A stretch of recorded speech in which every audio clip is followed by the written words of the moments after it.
राम राम।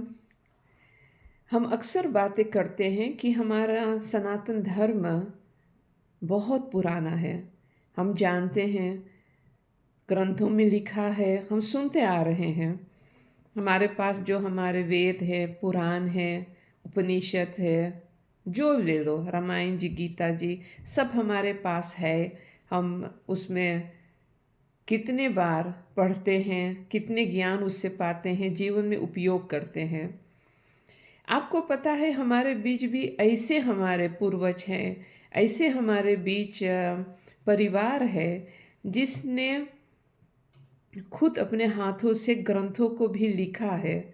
जो हमारे विद्वान लोग हैं, उनके परिवारों में पीढ़ियों तक 500 600 साल के इतिहास वैसे ही है। और अगर आप सोच सकते हैं कि पीढ़ी तक पीढ़ी वो अपने जीवन में ये ज्ञान शिक्षा पाते आ रहे हैं बाप दादाओं से, तो अगर हम अनुमान लगा सकते हैं 500 600 साल पुराना है, तो उससे पहले कितना पुराना होगा।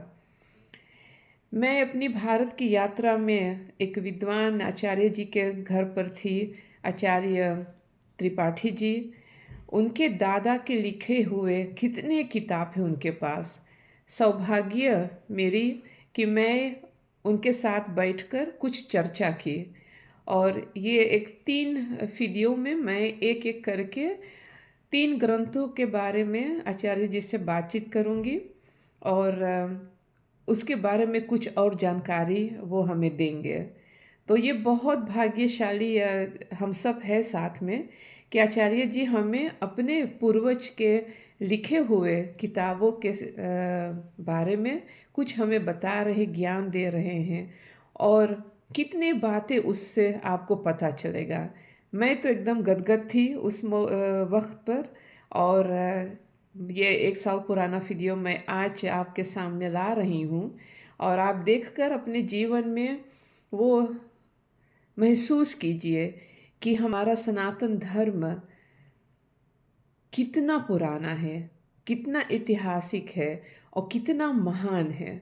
ये ग्रंथ में जो जो लिखा है वो आचार्य जी कुछ बता रहे हैं, लेकिन आप भी खोजिए अपने पूर्वज के बारे में, अपने परिवार में बातचीत इसके बारे में कीजिए। हो सकता है आपके दादाजी भी कुछ लिखे हों। तो देखिए, ये हमारे दादाजी परमहंस टीकाराम त्रिपाठी जी जो परम विद्वान थे, टीकालज्ञ थे, उनके द्वारा संपादित ये सामवेदीय वृत्तबंध पद्धति है, जिसको उपनयन संस्कार कहते हैं। तो ये उनके हाथ से लिखी गई है सामवेदी पद्धति। तो ये थोड़ा सा पन्ने की, ये कागज़ हाथ का बना हुआ नहीं था, क्योंकि उस समय तक उनकी उम्र काफ़ी ज़्यादा हो गई या वो नहीं बना पाए किसी कारण से। देखिए, इसमें आपको दिख रहा होगा ये सामवेदी पद्धति, इसमें दादाजी का नाम भी है। ये गणेश पूजा से लेकर के स्वस्ति वाचन, गणेश पूजा, मातृ पूजा, आभ्युदिक श्राद्ध, पुण्यवाचन, आचार्य ब्रह्म ऋत्विक सदस्य उपदेष्टा द्वारपाल आदि ब्राह्मणों का वर्ण, गणेश गायत्री वेद पाठ सदंगाध्याय और दुर्गा पाठ, मृत्युंजय जप, नवग्रह जप, संकष्ट नाशन, गणपति स्तोत्र का पाठ करने वाले ब्राह्मण, बड़ुक भैरव का पाठ करने वाले ब्राह्मण आदि का जप का सबका वर्ण का वर्णन है। देखिए, यज्ञोपवीत संस्कार में पहले तो आचार्य होते हैं, आचार्य के बाद ब्रह्मा होते हैं, फिर उपदेष्टा होते हैं और उसके बाद ऋत्विक और सदस्य होते हैं ब्राह्मण। जी। तो इसका मतलब इनकी संख्या बहुत हो सकती है। और उसके अलावा पाठ करने वाले, गणेश जी का जप करने वाले, गायत्री का जप पाठ करने वाले, दुर्गा पाठ, मृत्युंजय का जप करने वाले, सब अलग अलग ब्राह्मणों के वर्ण का इसमें वर्णन किया गया है। अग्नि स्थापन, नवग्रह पीठ में देवताओं का स्थापन, हरियादि देवताओं सहित शनिकांत आदि उनका आवाहन, कलश में वरुण का आवाहन, पोट रक्षा पोटली का स्थापन और उनकी प्रतिष्ठा का वर्णन, समावर्तन, घृत छाया, द्वार मात्र, जीव मात्र पूजन आदि का वर्णन इसमें किया गया है इस पद्धति में।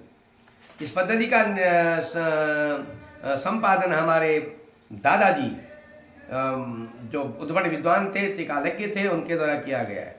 उनके द्वारा इस प्रकार की सैकड़ों पुस्तकों का संपादन किया गया था, जिसमें यहाँ पर इस हल्द्वानी हिसार में मेरे पास मात्र कुछ ग्रंथ उपलब्ध हैं। उनमें यह उपनयन संस्कार सामवेदियों का, कौथमी शाखा वाले लोगों का उपनयन संस्कार है। चित्र सहित उसमें दिया गया है किस प्रकार से गृह वेदी बननी चाहिए, और गृह वेदी के साथ साथ आप देखेंगे इसमें किस प्रकार से ऊपर से आच्छादन होना चाहिए, क्या क्या सामग्री हमारे यज्ञोपवीत संस्कार में काम आती है, ये इसमें लिखा गया है। इसका पूरा विस्तृत वर्णन है, और सोना चांदी आदि इसमें उसका भी इसमें उपयोग होता आया है। ये सारी वस्तुएं हैं, और जितनी सामर्थ्य हो मनुष्य के पास, और ये हमारे सामवेदी जो पात्र हैं हवन के, उनका फोटो भी दर्शाया गया है, जिसमें श्रुआ, शुचि और चमस आदि सब का ये वर्णन है, संक्षेप में आप देख सकते हैं। और इसके बाद ये जो है शाला निर्माण, यज्ञोपवीत संस्कार के लिए पहले घर के अंदर न करके अलग से यज्ञशाला बनती थी। तो यज्ञशाला कैसे बनाएं और उसकी प्रतिष्ठा कैसे करें, ये भी इसमें दिया है उन्होंने। और शाला निर्माण के लिए अलग से, प्रतिष्ठा के लिए अलग से, बीच में अलग से पुस्तक लगा दिया इसके साथ। यहाँ पर से ये हमारा साम शाखा ग्रह्य पद्धतौ स्वस्ति वाचनम ये लिखा है हमारा। इसमें स्वस्ति वाचन है सामवेदी पद्धति से, ओम आसो शिशानो वृषभो न भीमो घना घना इत्यादि मंत्रों के साथ। और फिर ये सारी पुस्तक जो है गणेश पूजा, फिर मातृ पूजा, नांदी श्राद्धम, हमारे सामवेदी पद्धति में 14 मातृकाएं हैं, जबकि अन्य श्राद्धों में, अन्य वेदों में 16 मातृका होती हैं दिव्यम। नांदी श्राद्ध मंत्र भिन्न है, सामवेद के हैं सब जगह, क्योंकि ग्रह स्थापन वेदी, और नवग्रह याग,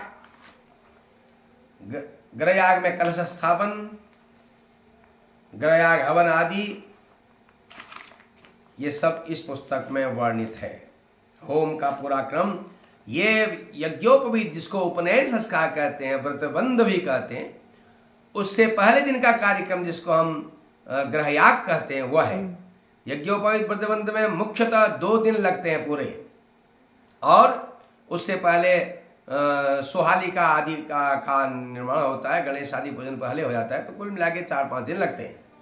हमारे उत्तराखंड में अभी भी ये सब होता है, और 2 दिन तो लगते ही हैं पूरे ढंग से।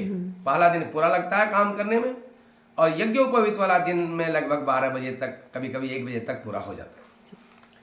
तो इसमें ग्रह होम, उसके बाद ग्रहों का बलिदान, और फिर अगले दिन जो है प्रातःकाल चूड़ाकरण, जिनका चूड़ाकरण हो गया हो, बाल उतारने वाला जो काम होता है, जिससे सामान्य भाषा में मुंडन संस्कार कर देते हैं। कर्णवेद जो 35 से 5वें वर्ष में होता है, कान छेदने का चूड़ाकरण के साथ, वो भी इसमें वर्ण है। जिनका नहीं हुआ है तो यज्ञोपवीत के दिन होगा, और अक्षरारंभ भी होगा जिनका नहीं हुआ है। तो उसके बाद फिर बाद में उपनयन होता है। उपनयन के बाद फिर समावर्तन होता है, वेदारंभ होता है, समावर्तन, इसमें वेद आदि भी पढ़ा जाता है आरंभ में। तो फिर समावर्तन कर्म करके उसको गृहस्थी बना देते हैं। ये सारा वर्णन इस यज्ञोपवीत संस्कार पद्धति में उन्होंने दिया है। ये भी लगभग 107 या 109 वर्ष पुरानी पुस्तक है, जो हमारे दादाजी की द्वारा लिखी गई थी। तो यज्ञोपवीत संस्कार आजकल लोगों ने ये समझ लिया है, बस खाली मल्टीप्लाई करके घंटे 2 घंटे में जनेऊ डाल देते हैं, हो गया। यज्ञोपवीत संस्कार के लिए जब जो सारा जो कर्मकांड है, उसी से जिसका उपनयन संस्कार होता है उसको नई आंखें प्राप्त होती, और उसके गृहस्थ जीवन में ब्रह्मचर्य से लेकर के गृहस्थ जीवन के जो संकल्प हैं, जो व्रत हैं, उन पर वो बचता है, जिससे जीवन उसका सुखदायक होता है। धर्म अर्थ काम मोक्ष जो हमारा चतुर्वर्ग सिद्धि हमारा लक्ष्य है, उसमें वह जीवन में सफल हो जाता है। इसलिए यज्ञोपवीत संस्कार विधिवत हो तो बहुत बड़ी बात है, और उसके करते ही आदमी को पता लगने लगता है कि भाई मेरा जीवन का ढंग ही बदल गया, सोच बदल जाती है। जैसे आपने ख्याल किया होगा, पंचकर्मा होता है आयुर्वेद में, और योग में होता है शंख प्रक्षालन। उसे करने के बाद दिमाग ऐसा लगता है कि हम तो बिल्कुल नए हो गए। जी। तो इस प्रकार से अगर उपनयन संस्कार हो गया तो मनुष्य का जीवन एक अलग तरीके से चलता है।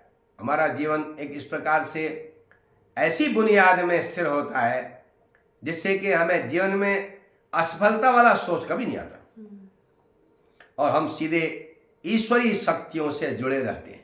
ये सनातन धर्म का हमारा लक्ष्य होता है। संक्षेप बात है और मुख्य उद्देश्य हमारा तो धर्म अर्थ काम मोक्ष। बहुत बढ़िया है, आपको इसमें रुचि थी तो हमने आपको ये दिखाया। जी, बहुत बहुत हर हर धन्यवाद। महादेव। हर हर महादेव।